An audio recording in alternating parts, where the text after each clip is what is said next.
Oh, yes, we're back again. It's the Date Master checking in. Make sure you come in, you hit the like button, hit that notification bell, and most importantly, make sure you subscribe to the channel.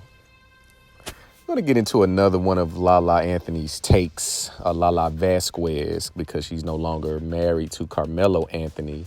So we're going to give her her real name. I want you to pay attention again. Use your resources. That's going to be a mantra of mine. That currently is a mantra of mine that I use in pretty much all of my endeavors is to use your resources around you. You have to bury this in your brain. This will make you very impactful and fruitful in your endeavors. The new narrative is that marriage is no longer a goal. If you notice when you look at some of the back and forth relationship banter that you see on social media, in the YouTube comments, and even on some of these panels, you notice women begin to echo one another when it becomes trendy and popular. You notice that? Now, we're going to break down the hypocrisy. This is why I always say women are duplicitous creatures. They say one thing and they contradict themselves not even 5 minutes after they do it or say it. The new narrative is that marriage is no longer a goal. You notice you only see a certain demographic of women saying this.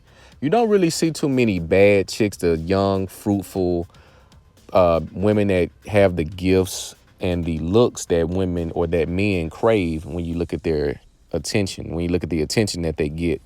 You only see this rhetoric from women who've hit the wall, who has had children out of wedlock, or who has divorced. Because I've said in videos before, a lot of women in today's society, especially in the West, they only want the experience. They really don't want to go through with the marriage. They just want the allure that they are a wife, because in their mind, if they get engaged, that's just as good as being married, because a man proposed to them, i.e. making them a future wife. So they'll get engaged. You see the engagement Olympics that Kevin Samuels, rest in peace, used to speak about, where these women say, well, I've been engaged 5 times.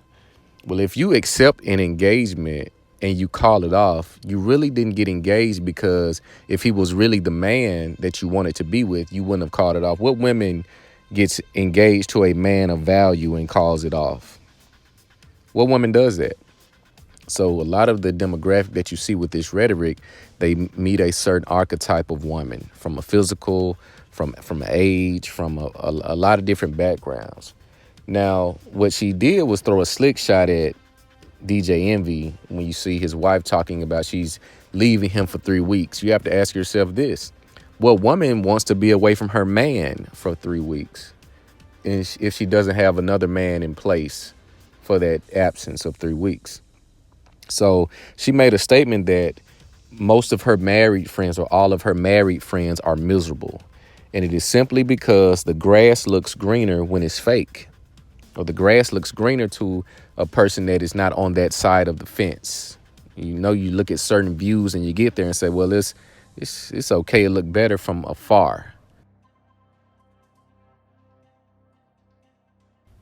So we see these women that, prance around social media getting all of this attention, and they know what they're doing. They're not doing this. These are attention whores. So you must understand that just because it looks good on social media doesn't mean it's going to look and apply the same in your life, in real life. There's a saying called the juice is not worth the squeeze. So you go through all of these hoops thinking you got something of value, and it turns out to be a dud. But what she stated was that all her married friends are miserable simply because they don't have the freedom that she has. They're in these group messages. Pay attention to your woman's circle. If you're dating, if you're in that purple pill space, if you're looking to get into that purple pill space where you know what's going on, but you still want to risk it, you must be mindful. Her friends, she is who she hangs with. Her friends that she communicates the most with, that is who she thinks like, especially when it comes to women. They all have a hive mindset. You can have men that hang with each other. They may have similar values, but in the most cases, they will be independent thinkers. Now, What am I saying when it comes to the new narrative of women who find these popular trends? Is simply because it is a duplicitous lie. Because let's look at the conversation. The conversation is that there are no good men around. There are no more good men. The dating game sucks. Well, if marriage is not a goal, why are you dating in the first place? If there are no good men, then why is there a complaint of said not none good men? Where would there be any critiques of the dating market? Why would there be any critiques of the men who you have access to or who you're in proximity with if marriage is not the goal? So now the question is asked, well, if marriage is not the goal, what is the goal? Well, I'll tell you what the goal is. The goal is to milk as many men as they can before they pick a beta to settle down with and take care of the tab and ride off into the sunset. Steve Harvey. They want the Steve Harvey dream. They want to get married early, have children, stack resources, get that attention from having a family, be respected, be looked at as a woman, as a wife. But that is because they're faking. They're not really wise, because in reality, divorce is not an option unless it's some type of infidelity, some type of physical harm. And infidelity is still questionable. So we got to look at it from a lot of different angles here. If marriage is not the goal, why are you dating? Or why would you even have any input on the dating pool or the dating market? They want to garner as many men and get as much attention because they want to get that feeling back that they once had before they got married. But again, you'll see these women in another 5 to 10 years where gravity sets in, because in their mind, they don't have to do any work. They don't have to work on themselves. Do you know how many women that I've had, bad, stupid thick, and you see them now, they look like a bag of mashed potatoes. You see them now, they look like a bag of laundry. They've lost all of their curves, the elasticity. They just thought they were on cruise control. They didn't know that, I have to maintain myself. I have to work out. I have to, discipline myself from certain foods, certain behaviors, certain activities. I can look at a woman and tell she's getting a buffet of cock. You can just look at her. Look at her face, look at her eyes, look at her body. She's taking a lot of punishment.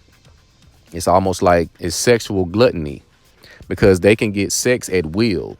Men have to work and we have to run game and we have to be in the right place at the right times. All the woman has to do is just go in her DMs or put out a message or some type of post to garner DMs, i.e. they'll put it in a story, entertain the best option, probe him for a moment so she can get comfortable with him, so she can be confident that he will give her the satisfaction that she's craving. And then they'll eat on that for a minute. They'll get tired of him. They'll swap him out. They'll get another one. Eat on him for a minute, swap him out. So if marriage is no longer the goal, why is there so much input on the dating pool and the men in said dating pool? What are they looking for from the men? Well, they're looking to use you. That's why you must ask, when you get into these, what is your marriage? Even when it comes to simply dating, you have to keep that edge. What's your views on marriage? Because people intertwine dating and relationships as if they're the same, and they're not. Dating and being in a relationship is not the same. You date to see if it is worth a relationship. You don't give a person that you're dating the treatment that you would give her if she was your woman. And I don't play the boyfriend girlfriend game that died out in high school. Just notice how many times you played the boyfriend girlfriend game in your 30s if you're an older gentleman, even in your 20s, and how did that work out for you? Just ask your woman. So how many relationships you have? How many boyfriends you would say you had? If they say, well, maybe 4 or 5. What makes you think you being number 6, you're the one this time? You're the special one, right?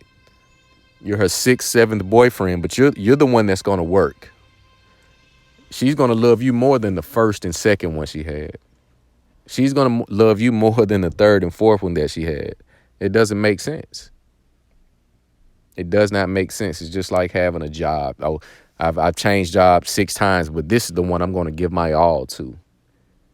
No, you're just looking for a check. Yeah, this is the dream job. Here, I finally got it after 8 tries. A woman cannot give her best twice. I've said this before. This is why youth and beauty is so valuable to men, because if she's younger, in more cases than not, she has not been tainted. She has not been riddled with emotional damage. This is why a lot of older women take contempt when men say they want younger women, because they know that they are themselves have been through too many tumultuous relationships, and they cannot give what they gave they can't give you what they gave the last or their favorite ex. In their mind, their best ex-boyfriend. You know, every woman has a best ex. You notice this? You just have to pay attention to the conversation. A woman has a favorite ex-lover. And more than likely, she gave her best to him because he didn't give anything to her. The moment you try to get on the even Steven and the nice guy train, trying to do it the right way, how she wants it, it is going to backfire, because that is not what she wants from you. In today's society, if the woman hits 28, 29, 30, she's used or has been in too many toxic relationships that went in the toilet and has taken a piece of her. It has damaged her in a sense. And that is going to roll over into your relationship. This is why relationship history, you notice the things that matter to men. You notice how women try to make them private, or they try to make them something that you can't speak about, or something that you shouldn't ask a woman about. You notice this: weight, body count, relationship history, etc., etc.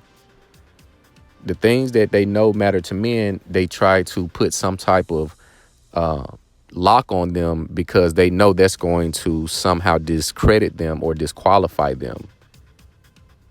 It's not a coincidence that the things that matters the most to you as a man, they try to keep secret, or they try to tell you can't speak about or inquire about.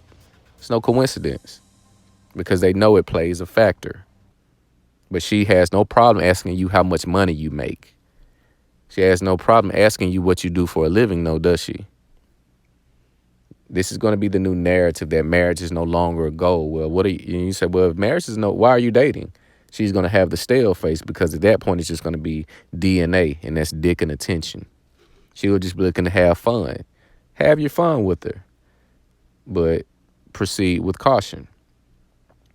But you guys, let me know what you think about this video. Make sure you like, comment, subscribe, hit that notification bell. It's the Day Master.